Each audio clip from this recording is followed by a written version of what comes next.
মমতার হাত ছাড়লেন জ্যোতিপ্রিয় মল্লিক। প্রবল বৃষ্টির দিন বালু ইস্তফা দিলেন দলের সব পদ থেকে।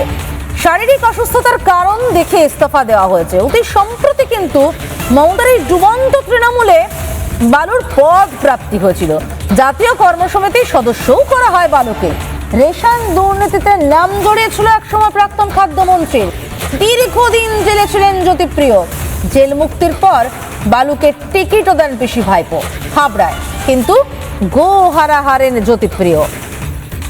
গত শনিবারই বৈঠকের পর তাকে জাতীয় কর্মসমিতির সদস্য করা হয় এবং তারপর শনিবারের পর আজকে একেবারে শুক্রবার, অর্থাৎ এক সপ্তাহ হতে এখনো হয়নি, সেই জায়গাতেই জ্যোতিপ্রিয় মল্লিক এবার মমতা বন্দ্যোপাধ্যায়ের কাছে চিঠি পাঠিয়ে, সূত্রের খবর যে চিঠি পাঠিয়ে তিনি সেই চিঠিতে উল্লেখ করেছেন যে তার এই মুহূর্তে তার সুগার রয়েছে 350 এবং তার কিডনি বিকল হয়ে গিয়েছে। অর্থাৎ দুটি বিষয় তিনি তুলেছেন। তার শারীরিক অসুস্থতার কারণ দেখিয়েছেন যে তার সুগার এই মুহূর্তে 350 এবং একই সঙ্গে তিনি তার কিডনি বিকল হয়ে গিয়েছে। সুতরাং এই অবস্থা তার পক্ষে কাজ করা হয়তো সম্ভব হচ্ছে না এবং সেই জন্য তিনি তার সমস্ত তৃণমূলের যে সমস্ত পদ রয়েছে সমস্ত দায়িত্ব থেকে তিনি অব্যাহতি চাইছেন, এই মর্মে তিনি চিঠি পাঠিয়েছেন। অর্থাৎ যে বিষয়টা তুমি একটু আগেই বললে যে দীর্ঘদিন ধরে রেশন দুর্নীতিতে জেলে ছিলেন, তারপর সেই জেল থেকে বেরিয়ে আসার পর তাকে জাতীয় কর্মসমিতির সদস্য করা হলো সদ্য এই গত শনিবারে।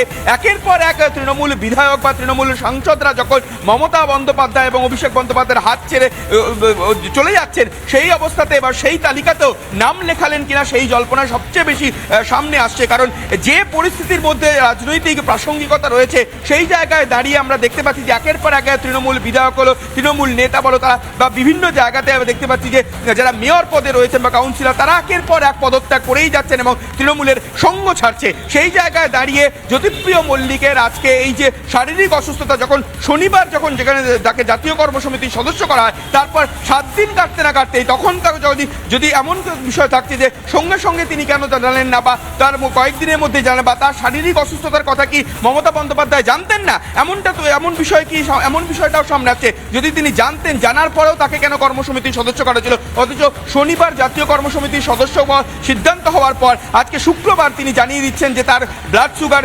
350 এবং তার কিডনি বিকল হয়ে গিয়েছে। দুটো বিষয়, তার কিডনি যদি বিকল হয়ে গিয়ে থাকে, যদি শারীরিক অসুস্থতার প্রসঙ্গ ধরাই যায়, তাহলে সেই 7 দিন আগে তার পরিস্থিতি কীরকম ছিল সেই বিষয়টা বা নিজের শারীরিক অবস্থা সম্পর্কে কি অবগত ছিলেন না তিনি, এই বিষয়টাও সামনে আসছে।